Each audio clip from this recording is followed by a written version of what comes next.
It takes a lot of courage to do what we are doing, to stand our ground in faith as we watch the virus continue to slowly spread around us. We watch the news, we wash our hands, we try to take every precaution. We go on with our lives, but we never get over the uneasy feeling that something is prowling around out there. Something dangerous to those we love. In times like this, we may wish that faith was magic, that we had some incantation or amulet that would protect us. But faith resides within reality, within our fragile bodies that are susceptible to disease. There will be an inoculation one day soon, but in the meantime, it takes a lot of courage to do what we are doing. We are facing reality with reality. The virus is strong, but so is our determination to face it. We will be agents of hope in these dark days of waiting. We will help others to prepare. We will share good information and ideas. We will exercise our common sense and our intelligence. And we will do one thing more. We will pray. Not because we believe prayer is magic, but because we know prayer is courage. It is the voice of a people who will not give up, run away, or hide in denial. It is the voice of hope against the whispers of fear. Yes, it takes a lot of courage to do what we are doing, and it will take a lot of prayer. But we are doing it, and we will go on doing it until this tide of shadows is forced to withdraw and our families are safe once more. In this community, open to every person of every walk of life, we stand our ground. We stand together in faith and in prayer. We stand in courage to witness to a power greater than the virus will ever be.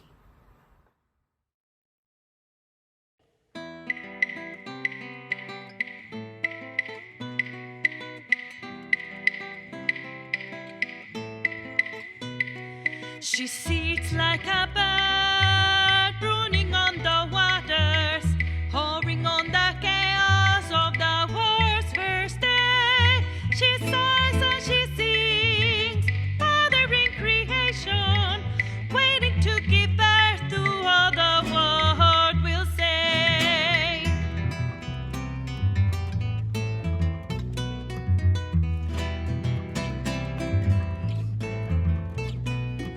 She wings over earth, resting where she wishes, gliding close at hand or soaring through the skies. She nests in the womb, welcoming each one there, nourishing potential hidden to our eyes.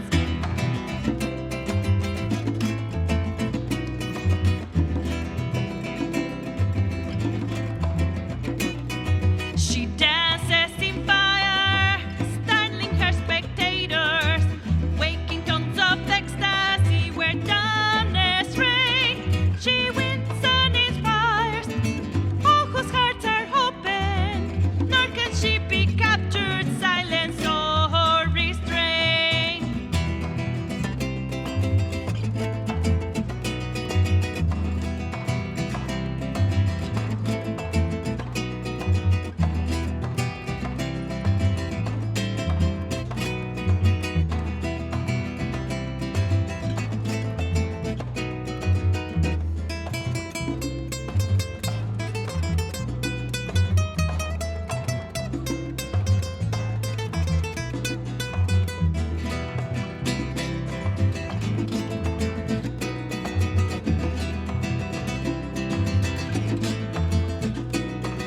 For she is the spirit, one with God in essence, gifted by the Savior in eternal love. She is the key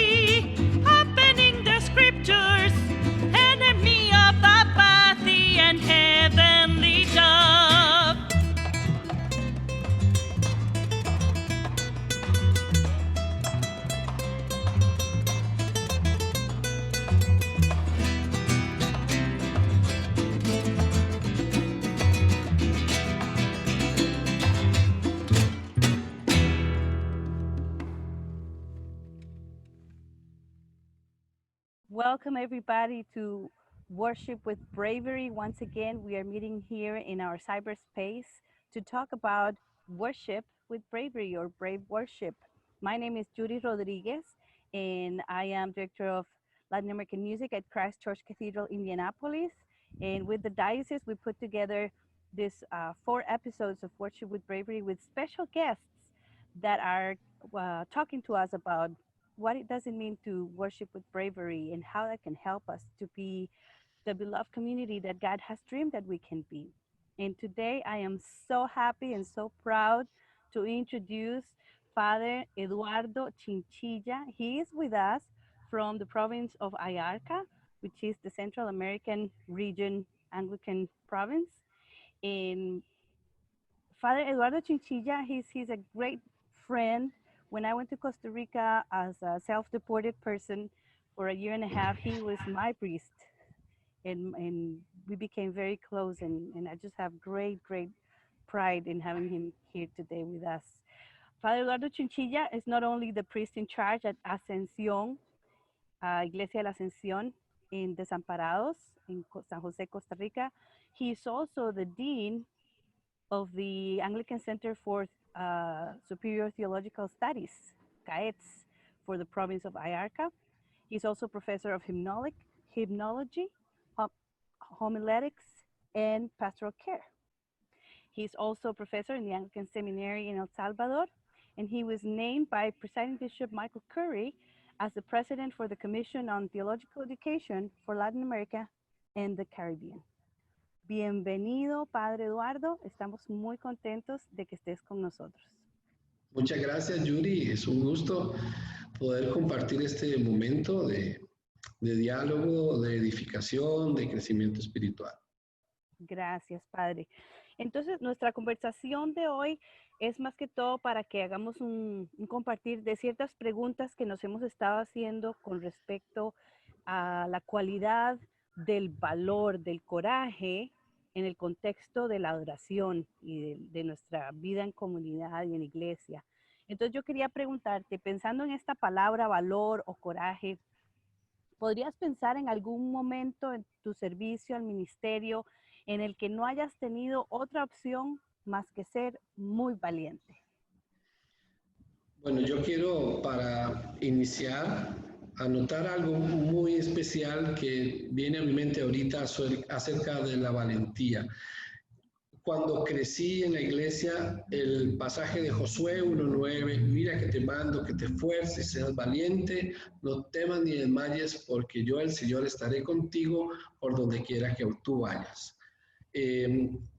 Cuando Josué tenía que hacer una de sus grandes hazañas y era la primera vez que lideraba al pueblo en algo así, Dios le dio su respaldo. Entonces, ese texto bíblico siempre ha acompañado mi vida y lo ha acompañado como un llamado, pero también sintiendo el respaldo de Dios, porque Dios, creo yo, que respalda a los valientes y a las valientes. Entonces, pienso en algunos momentos cuando inicié en el ministerio pastoral, trabajando en un barrio del sur de San José, en Costa Rica, un barrio con muchas dificultades, pobreza. Yo era muy joven, recién graduado del seminario de teología. Trabajaba con niños y con adolescentes que estaban en riesgo, en peligro de caer en el consumo de las drogas.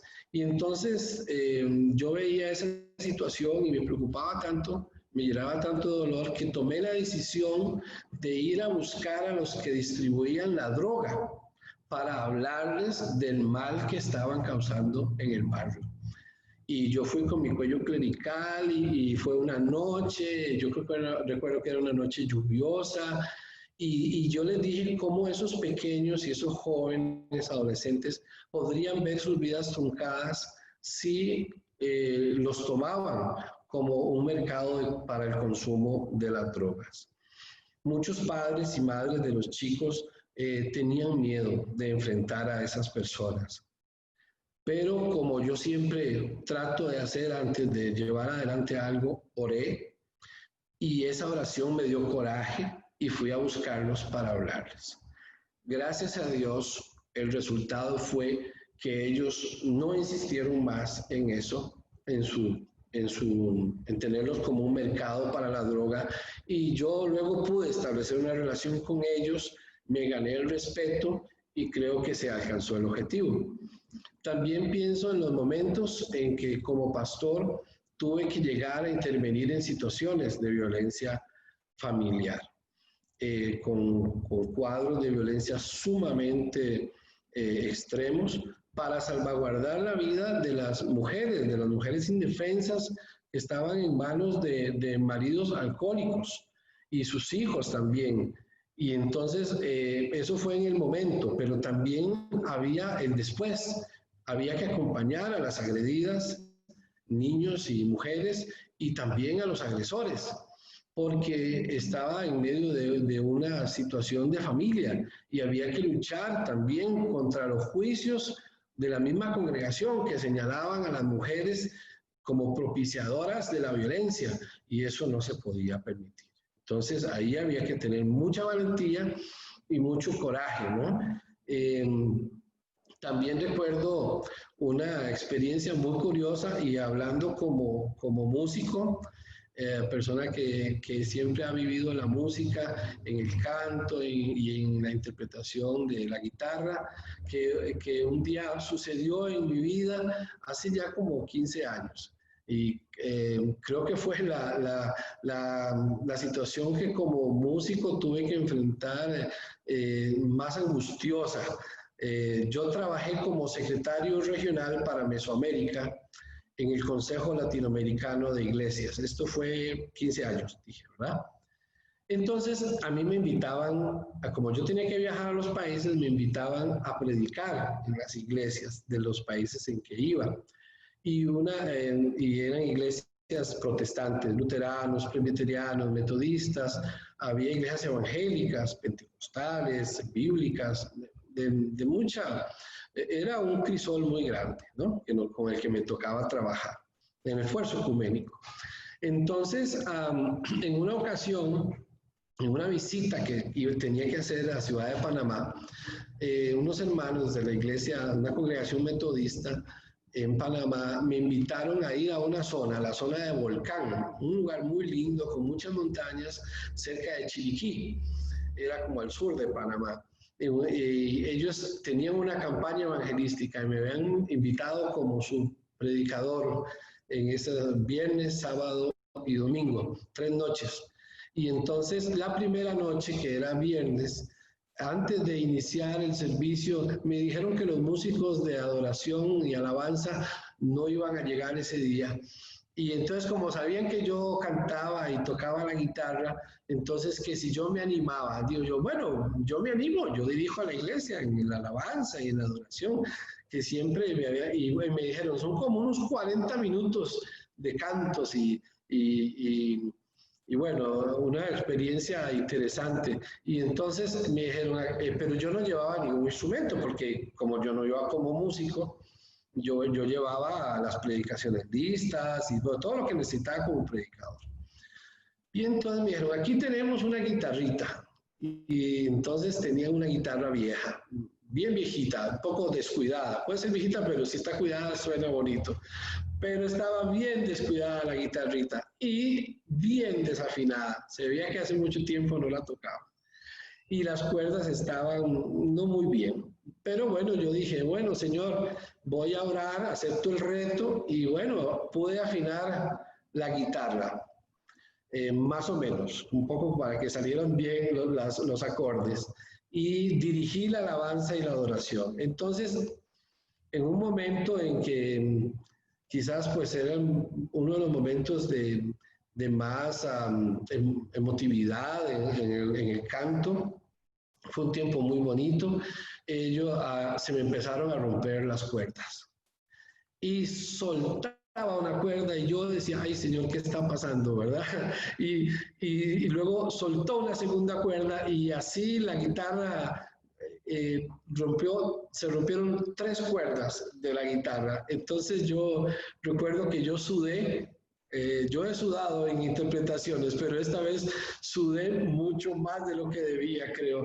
Pero al final salí de ese momento con 3 cuerdas de la guitarra. Y después vendría la predicación. Entonces, imagínate cómo iba preparado yo para esa primera noche de predicación.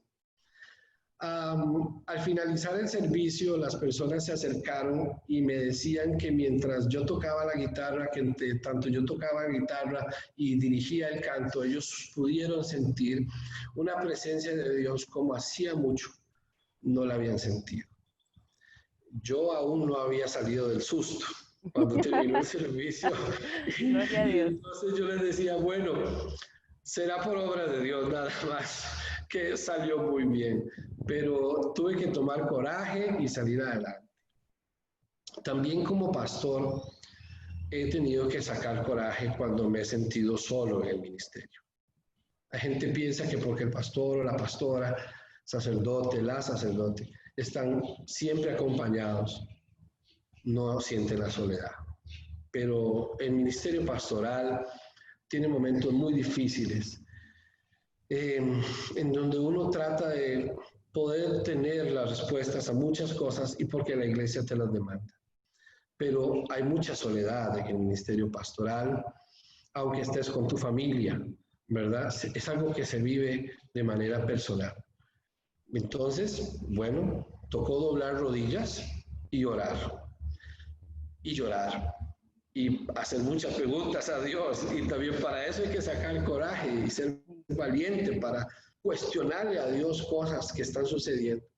Pero al final Dios nos da la fuerza para continuar y sobreponernos a nuestras emociones. Y yo sé que Dios está muy consciente de eso. Creo que Él escucha todos los días pastores y pastoras, sacerdotes, hombres y mujeres que le claman a Dios en soledad. Así que ahí se muestra también la valentía.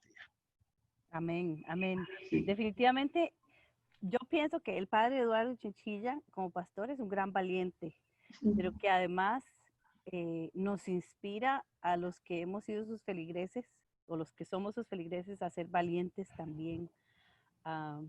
Una de las cosas, me acuerdo que cuando yo estuve en Costa Rica, estabas construyendo la iglesia, ¿verdad? De la sección, el edificio, ¿verdad? Y ahora, por cierto, que fue con unos grants y unas becas de UTO, ¿verdad? De la iglesia episcopal, pudieron empezar ese proyecto tan grande. Y se demostró la valentía no solo del padre, sino de toda la congregación. Tremendo proyecto. Padre, nos contabas también que te has dedicado a la música, ¿verdad? Sabemos que cantas súper bonito, tocas guitarra. Cuando yo llegué a la ascensión, el padre se ponía la guitarra y cantaba el canto de entrada y luego se la quitaba y iba a empezar la misa. Sí, la gente molestaba mucho porque decía, bueno, tenemos 2 trabajadores con un mismo salario, ¿verdad? Así es, así es. Sí, pero la música siempre ha estado en mi vida. Mi mamá canta muy bonito, tengo hermanos músicos, tengo sobrinos músicos, una hija que toca la flauta y la guitarra, pero yo aprendí ahí es otra cosa de coraje y valentía. Cuando yo inicié el ministerio pastoral, yo fui, antes de ser ministro de la iglesia episcopal, yo fui un ministro ordenado de la iglesia metodista. Y cuando inicié mi ministerio, me llevaron a iniciar una obra, una misión al sur de San José, esa que les comenté al inicio. Entonces, yo recuerdo que el pastor que me acompañaba tocaba el acordeón y la guitarra. Entonces, una hermana de la iglesia, que recién habíamos evangelizado y su familia estaba llegando, dijo, pastor, yo tengo una guitarrita. Siempre es cuando la gente me sale con, yo tengo una guitarrita, ¿verdad? Yo espero que guitarra viene, ¿no? Entonces, sí era una guitarra, y esa guitarra era muy interesante porque era hecha de plywood, que es una madera prensada aquí. Yo dije, ¿quién hizo esta guitarra? Dije yo. Pero entonces, y yo tuve que aprender a tocar guitarra solo. Yo soy autodidacta en eso, porque justo al domingo siguiente que me dieron la guitarra, el pastor dijo que ya no seguía más ahí. Entonces, que yo me quedara solo. Entonces yo dije, ¿y la música? ¿qué va a pasar con la música? Y entonces una hermana llegó y me dijo, yo tengo esta guitarra o esta guitarrita, y me la dio. Y bueno, empecé a buscar cómo afinar, cómo se afina una guitarra. Pues tenía algunos conocimientos pues, de la música, de las notas. Ya después me dediqué un poco más, pero aprendí solo con un himnario que tenía del seminario bíblico donde yo me gradué, que tenía atrás los acordes, las posiciones de los dedos en la guitarra. Y entonces era muy fácil, el himnario era muy didáctico para poder seguir los cantos. Entonces yo dije, no, yo voy a hacer esto, la verdad que yo puedo hacer esto. Y al final aprendí a tocar guitarra. Así que, bueno, y la música siempre ha estado ahí. Sí, sí. Sí, así es. Padre, y en esto de la adoración y la música, más allá de hacerle frente a las situaciones inesperadas, ¿verdad?, que se presentan, ¿qué significa para nosotros como músicos episcopales y en la iglesia ser valientes? ¿Qué piensas? Bueno, tenemos que irnos a la definición de valentía.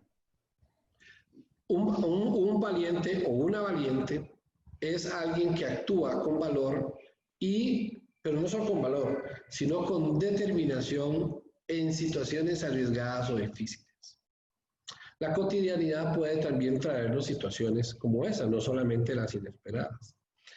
Y yo creo que pensando en eso,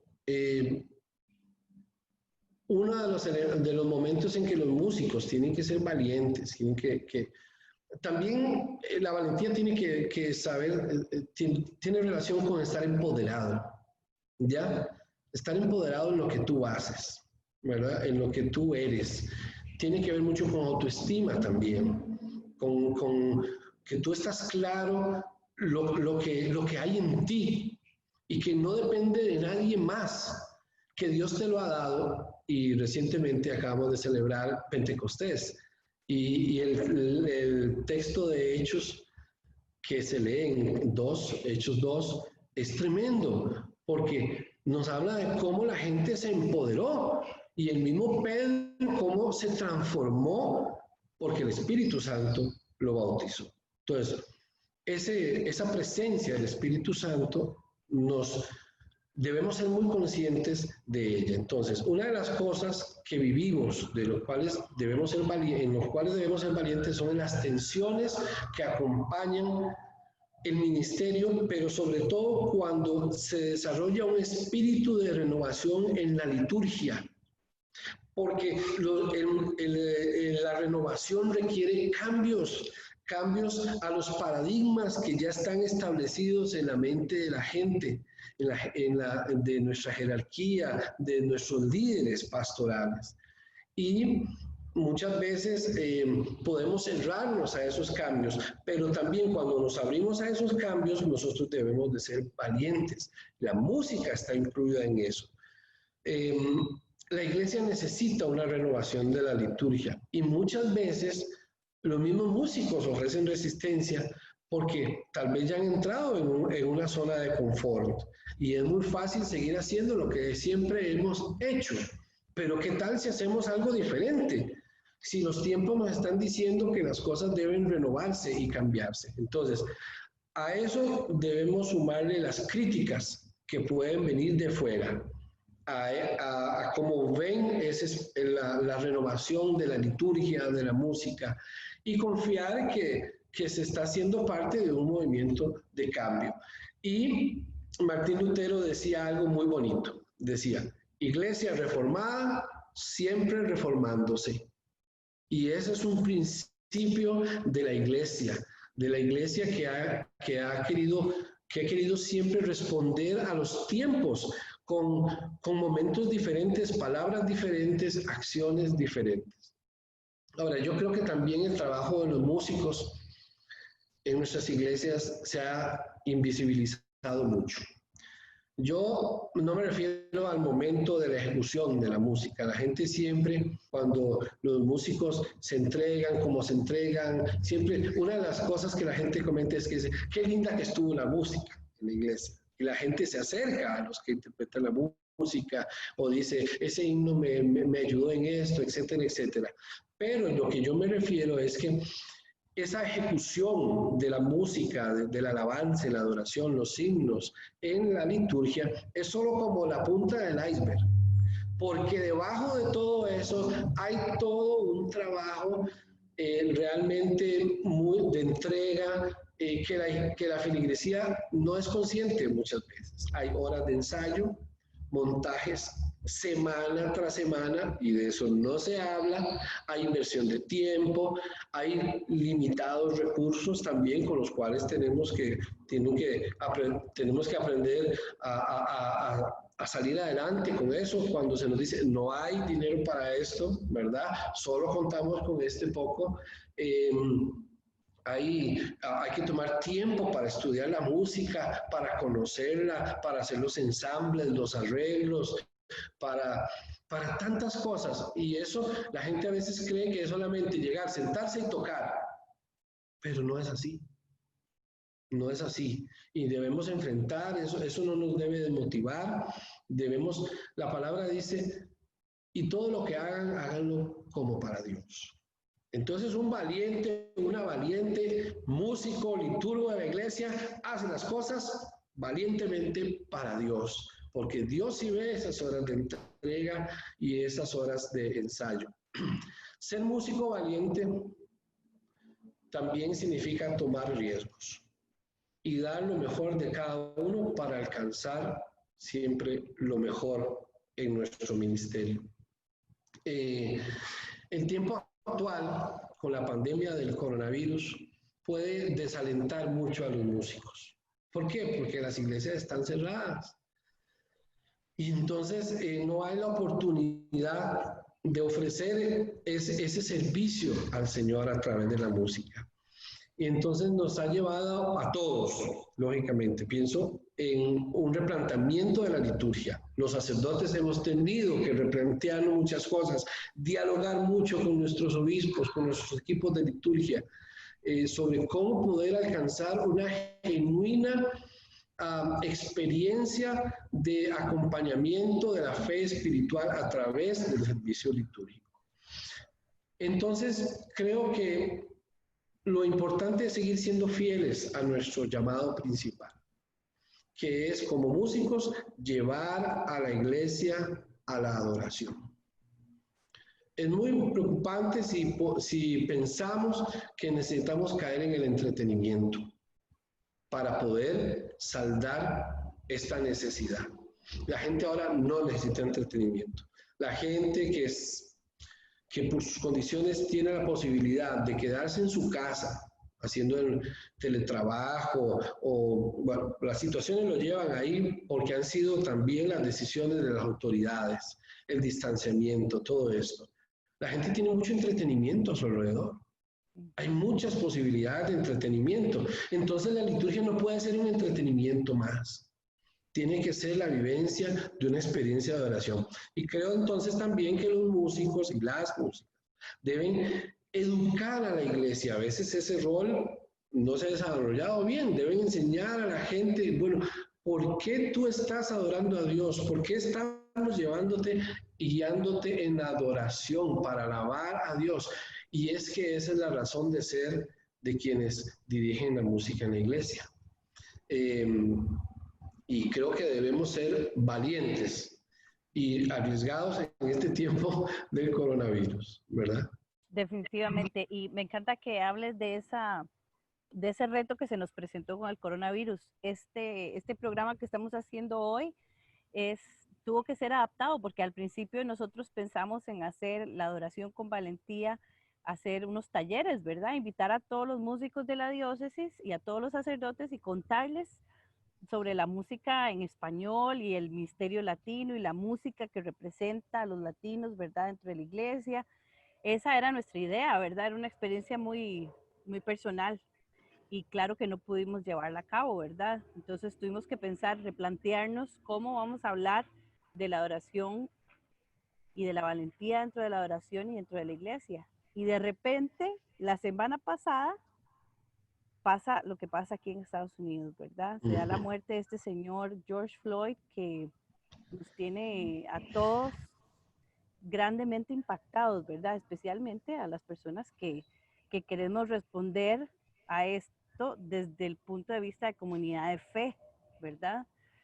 Y entonces tenemos que replantearnos otra vez cuál es el rol, cuál es el papel del líder también en respuesta a esta gran injusticia racial que se está llevando a cabo y a esta violencia que se está dando como respuesta, ¿verdad? A la frustración que siente el pueblo aquí, ¿verdad? Cómo también, cómo podemos ser nosotros agentes de cambio, ¿verdad? Y ayudar a traer la solidaridad y el amor que necesitamos para hacerle frente a lo que estamos viviendo, a esta realidad. Sí. Hay algo muy interesante. Yo, en mi trabajo como decano, como deán de Educación Teológica de la provincia, he estado brindando apoyo a las diócesis miembros de esta iglesia, de IARCA. Entonces, en ese proceso, por eso soy profesor en el Seminario de El Salvador, y ahora estamos ayudando a Panamá en el replanteamiento de su programa. Y quieren hacerlo partiendo de la coyuntura actual, ¿verdad? Entonces, una de las cosas que yo he planteado es que nosotros debemos tener claros cuáles son los escenarios de esta situación. Ahora estamos viviendo un escenario, pero cuando las autoridades permitan la apertura de los templos, entonces ese va a ser otro escenario y no podemos pensar que va a ser lo mismo que era antes cuando se cerraron. Mucha gente de la iglesia adulta mayor no va a ir a la iglesia. No toda la gente va a poder sentarse juntitos todos en las bancas. Van a haber protocolos para accionar esta movilización de la iglesia. Entonces, ¿y qué pasó con la gente que está en el campo ahora, que no tiene acceso a internet, en los espacios donde no hay acceso a internet? Entonces, en la sociedad que nos ha tocado vivir, en el caso de ustedes allá en Estados Unidos, los líderes deben saber interpretar el escenario, la coyuntura del momento y cómo responder. Y yo usaría la palabra proféticamente, es decir, con una palabra de validez y que le afiance a las personas su fe. ¿Cómo debemos responder? ¿Qué es lo que está sucediendo? ¿Y cómo vamos a responder? ¿Cuál es el mensaje que vamos a transmitir en esta situación que estamos viviendo? ¿Y cómo lo vamos a hacer llegar? Eso es muy importante, porque tendremos muchos grupos con diferentes, hay brechas tecnológicas dentro de nuestras congregaciones que nosotros tendremos que saber enfrentar y saber hacer que el mensaje, que la brecha tecnológica no nos haga ser excluyentes a la hora de comunicar nuestro mensaje. Claro. No podemos decir, es que todos tienen celular, todos tienen acceso a internet. No puede ser así. Y también, ¿qué es lo que vamos a decir? ¿Qué es lo que vamos a decir en la sociedad donde tú estás sirviendo, donde los músicos a los cuales va esta entrevista están sirviendo? Tenían la situación del coronavirus. Ahora se suma otra situación, ¿verdad? Que demanda a la iglesia una respuesta. Y allí está la música. Los liturgos, los músicos litúrgicos están allí presentes. Yo creo que tampoco debemos en ese sentido olvidar que somos servidores. Los músicos somos servidores, como cualquier otro ministerio de la iglesia, y requiere humildad y sensibilidad. Hay que afinar eso, la humildad y la sensibilidad. Cuando desarrollamos un ministerio al servicio de la comunidad, debemos ser conscientes de eso, que en las manos de los músicos se nos deposita eso tan preciado que la iglesia tiene, y la iglesia se reúne, se congrega, se anima en la alabanza y se reúne para alabar a Dios. Entonces, eso es un tiempo muy especial al cual nos están encargando. Así es, así es. Yo me siento muy orgullosa porque en estos años que he estado aquí en la catedral hemos podido construir poco a poco un ministerio de alabanza y se ha consolidado y esa ha sido la insignia. Recordar que aunque somos músicos profesionales combinados con músicos amateur, el músico profesional está para servir al ministro que está cantando, al voluntario. Porque el voluntario es el que está viniendo a darlo todo con todo el corazón, porque a esa persona no le están pagando. Ese es el que está dejando a su familia y sacrificando el trabajo y sacrificando muchas otras cosas para venir a entregarse en cuerpo y alma a la adoración y a la liturgia en la iglesia, ¿verdad? Entonces, el rol del músico profesional es apoyar, sostener, darle una plataforma a ese músico para que ella y él se sientan que pueden realizar su trabajo también y realizar su ministerio, el llamado que tiene en su corazón. Sí, ambas categorías, queremos usar eso, un músico profesional pagado y otro no pagado. Ambas requieren sensibilidad, humildad y compromiso. Ambas lo requieren. Y todo aquel que quiera participar en la vida de la iglesia necesitamos que venga con eso en su mente, sabiendo que lo que hace, lo hace para servir a la iglesia, a Dios. Y siempre pienso que la música debe ser parte de un todo en la liturgia. La música, o sea, los sacerdotes a veces pensamos que se encargue el músico de eso. Yo le doy los textos bíblicos. Y vieras que yo no creo en eso. Yo creo en formar equipos litúrgicos donde estén los ministros laicos, los músicos, los sacerdotes y diáconos, todos aquellos que tienen que ver con la liturgia, se reúnen para discutir, hablar, reflexionar, crecer, planificar la liturgia.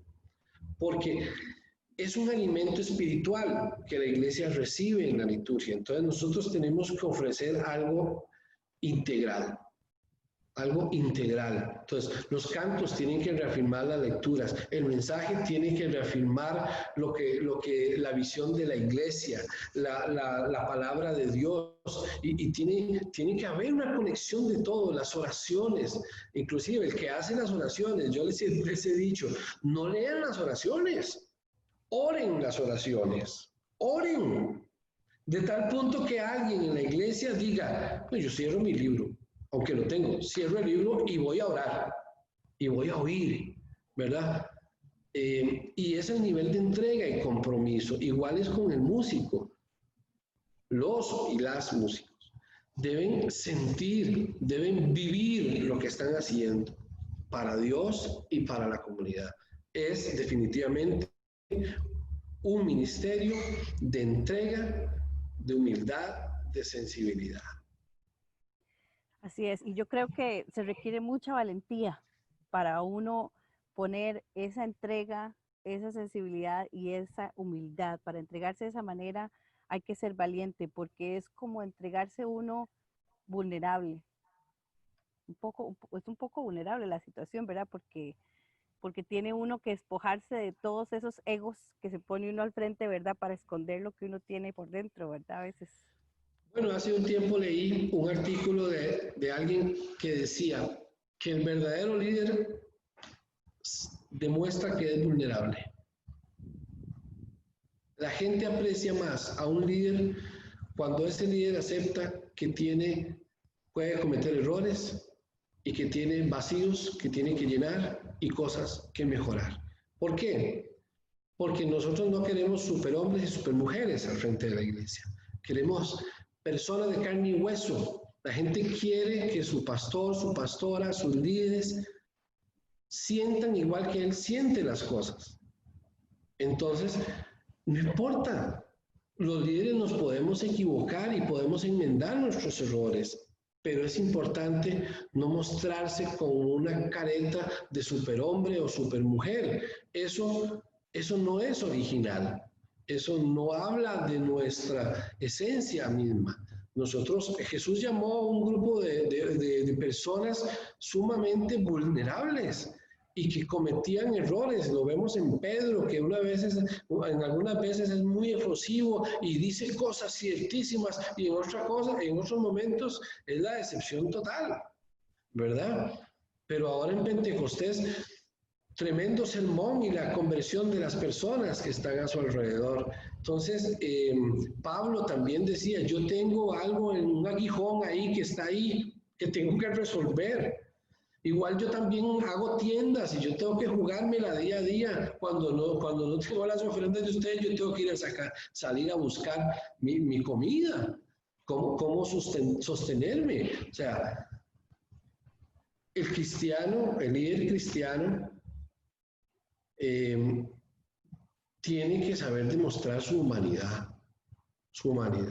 Entonces, eso muestra que somos sensibles al dolor de la gente y la gente agradece mucho eso. Amén, así es. Padre, te agradezco tanto este tiempo que nos has regalado, tus palabras, tu sabiduría. Le doy gracias infinitas a Dios porque es una de las mayores bendiciones para la iglesia en Costa Rica, en la provincia y para toda la iglesia episcopal, tener sacerdotes tan comprometidos, tan sensibles, tan humanos como tú. Le doy muchas gracias a Dios. No sé si quieres compartir algo último con nosotros. Bueno, yo quiero animar a los músicos, porque siendo una entrevista para músicos, a que den lo mejor. Había un himno con el que yo crecí, se llama Da lo mejor al maestro. Es un himno precioso, ese me lo enseñó mi mamá. Mi mamá me dio el mejor regalo que me ha dado alguien, y fue la fe en Jesucristo. Amén. Entonces me enseñó y me decía, cuando usted sirva a Dios, dé lo mejor.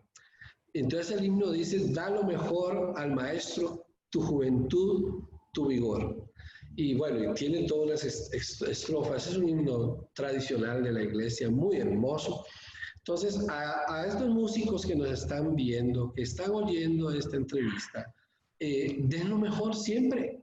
Den lo mejor, no importa la situación, no importa el momento que están viviendo, es el momento hermoso que Dios les ha dado para manifestar su gloria, para llevar a la gente a un momento de encuentro con Dios, para servirle a Dios y a la comunidad, para ser entes de sanidad, de liberación, de proclamación. Entonces, den lo mejor al maestro. No se olviden que lo que han recibido, lo han recibido de Dios, y es un don hermoso que debemos ejercitar. Amén, amén, amén. Muchísimas gracias, Padre Eduardo. Con mucho gusto. Gracias.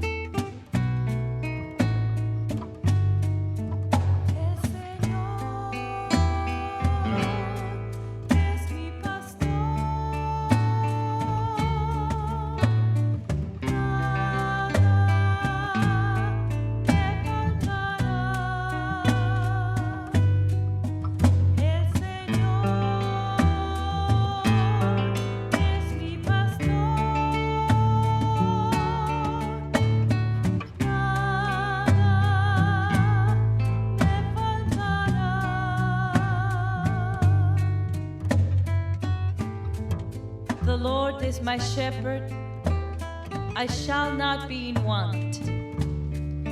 He makes me lie down in green pastures and leads me beside still waters. He revives my soul and guides me along right pathways for his name's sake.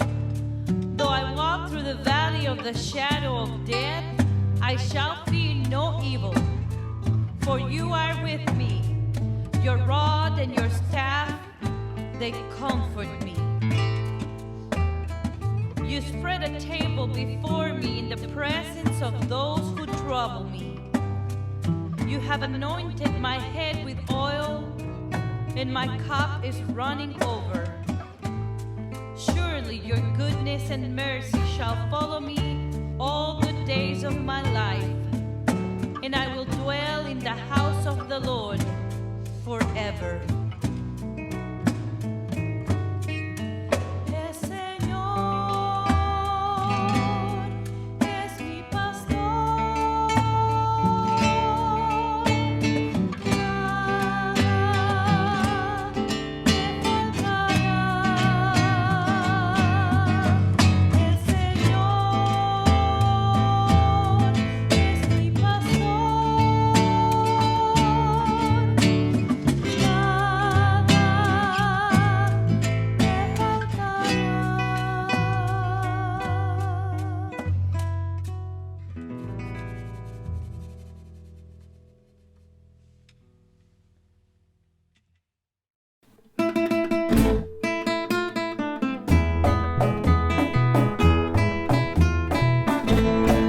Si tuvieras fe como un grano de mostaza, eso dice el Señor. Si tuvieras fe como un grano de mostaza, eso dice el Señor. Tú le dirías a la montaña, muévete, muévete, muévete. Tú le dirías a la montaña, muévete, muévete, muévete. Y las montañas se moverán, se moverán, se moverán. Y las montañas se moverán, se moverán, se moverán. Si tuvieras fe como un grano de mostaza, eso dice el Señor. Si tuvieras fe como un grano de mostaza, eso dice el Señor. Tú le dirías a los enfermos, sánense, sánense, sánense. Tú le dirías a los enfermos, sánense, sánense, sánense. Y los enfermos se sanarán.